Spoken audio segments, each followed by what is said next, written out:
Kutas, kupas tuntas, mantap. Pada kupasan kali ini kita akan mengupas tuntas tentang inisiasi menyusui dini atau sering kita singkat IMD. Apa itu IMD? Ayo kita simak berikut ini. IMD atau sering kita sebut inisiasi menyusui dini adalah suatu upaya bayi pada saat bayi baru lahir itu langsung diletakkan di perut ibu untuk mencari puting susu ibunya, sehingga bayi diharapkan dalam 1 jam pertama bayi bisa menemukan dan menyusui ibunya, ya. Itu IMD. Nah, sekarang sebenarnya IMD itu kan bayi baru lahir procot, gitu ya, dipotong tali pusatnya, ya, kemudian dikeringkan, kemudian ditaruh di perut ibu. Ini bisa melihat, ya, bisa melihat ini, ya. Jadi dikeringkan kemudian ditaruh di perut ibu. Nah, ditaruh di perut ibu itu tidak langsung dipusatkan di puting susunya, tidak.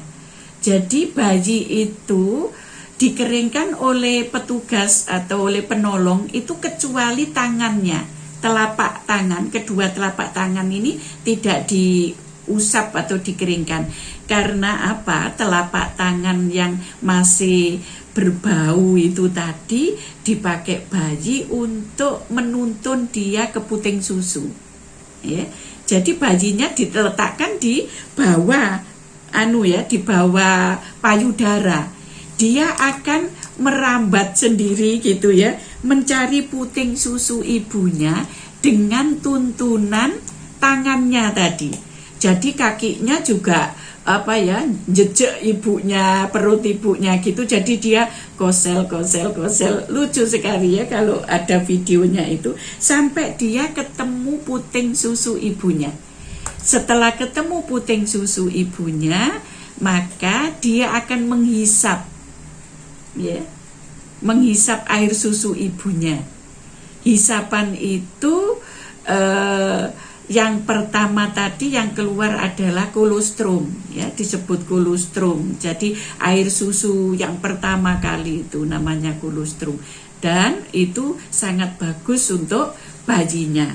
Nah, sekarang bayi-bayi yang di IMD, ya, itu bayi-bayi yang normal. Maksudnya tidak ada kelainan-kelainan pada bayi, misalkan bayi prematur, bayi hipotermi, atau bayi yang ada cacat bawaan dan sebagainya, itu tidak diberikan tidak diizinkan untuk IMD, ya.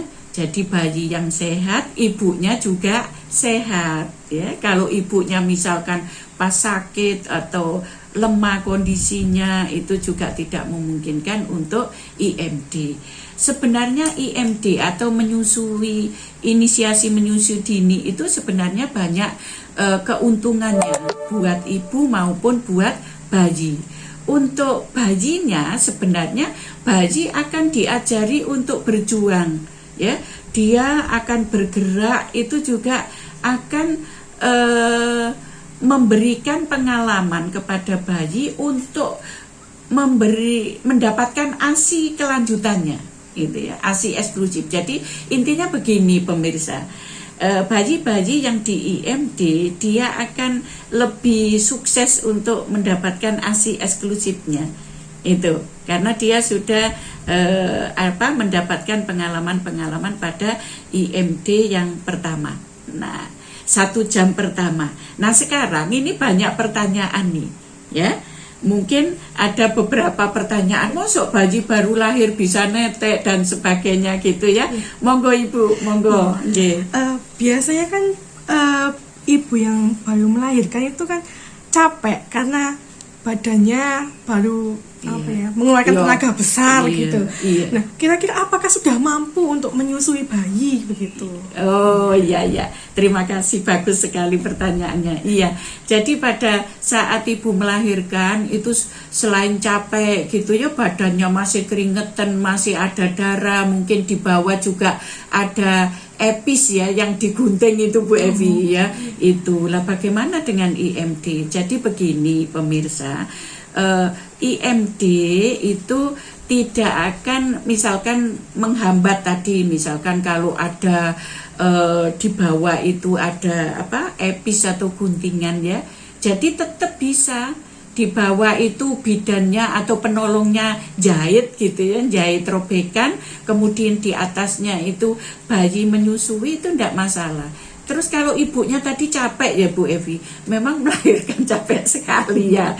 Iya, sudah pengalaman ya Bu Evi ya. Iya. Jadi gini Bu Evi, kalau ibu capek itu memang iya, tapi dengan melihat bayinya yang lucu, capeknya hilang semua itu. Karena dia senang, saking senangnya akhirnya capeknya hilang, semangat supaya bayinya mendapatkan imun tadi ya, kekebalan dari air susu yang pertama itu. Jadi ibunya semangat, hilang semua itu capek akhirnya. Itu pengalaman seperti itu ya Bu Evi ya. Oke, dan tergantung juga niat ibunya ya. Kalau ibunya memang niat, oh ini anakku harus mendapatkan kolostrum itu, ya ini bagus gitu ya. Nggih, capek hilang itu Bu Evi. Nggih, ada pertanyaan lagi ya.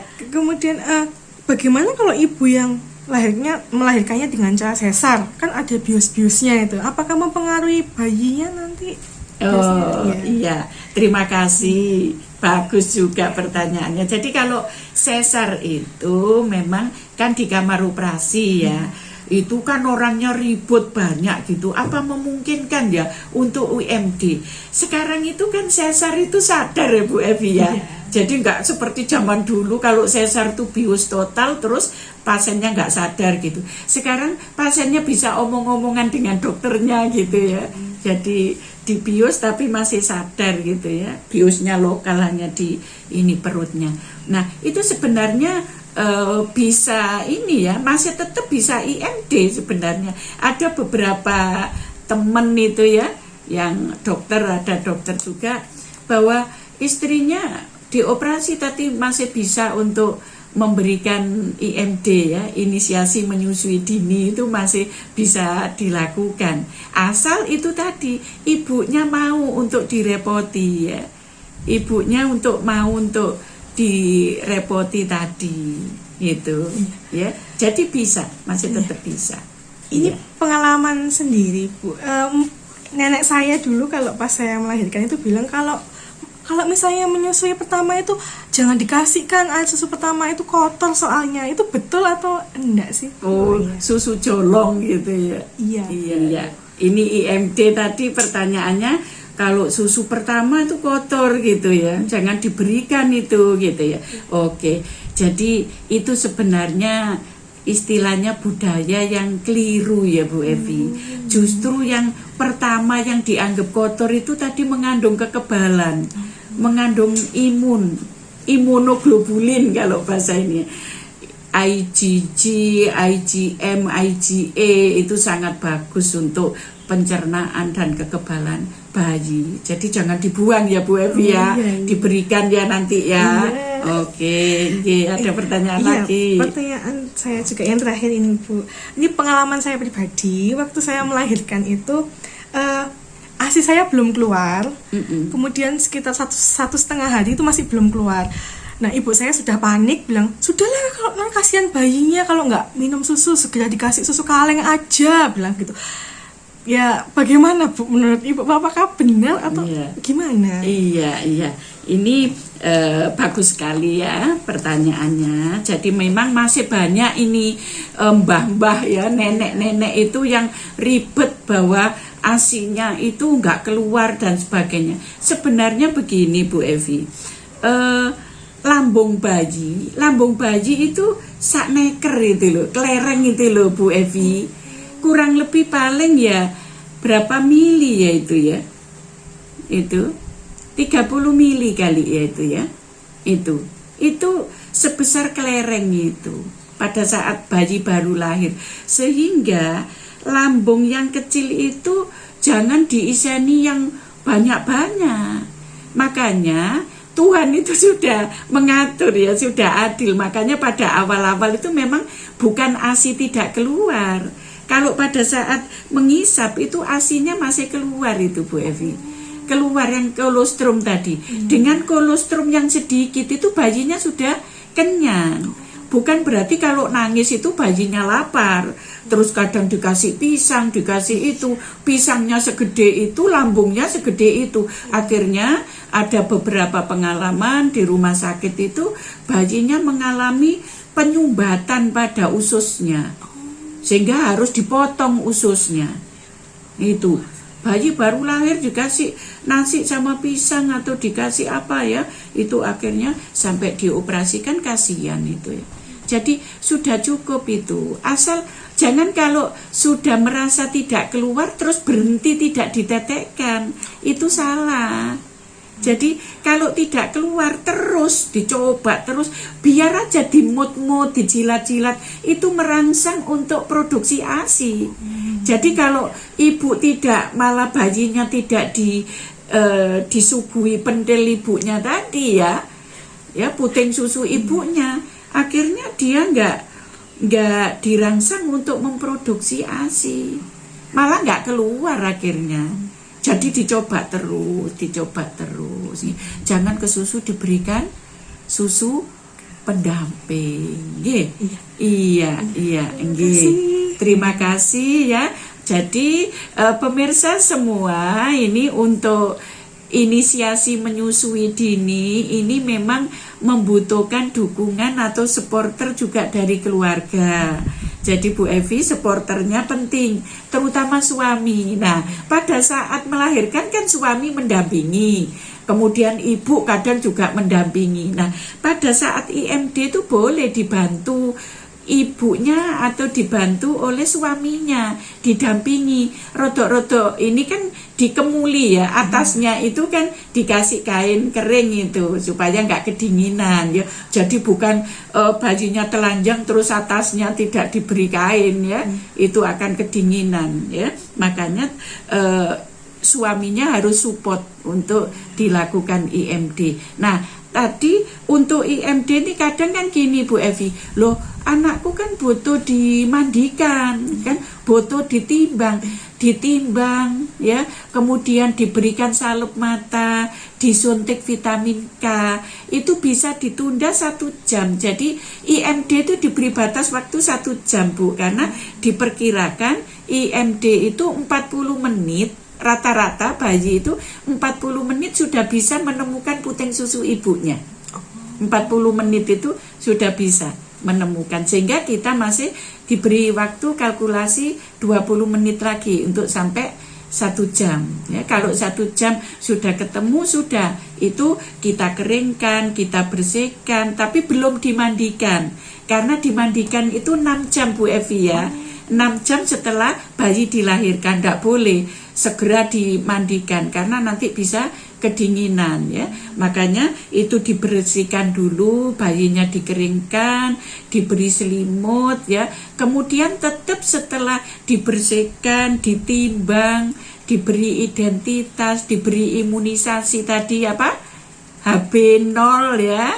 Itu diberikan ke ibunya lagi. Jadi ibunya walaupun capek atau apa, di samping ibunya itu namanya rooming in.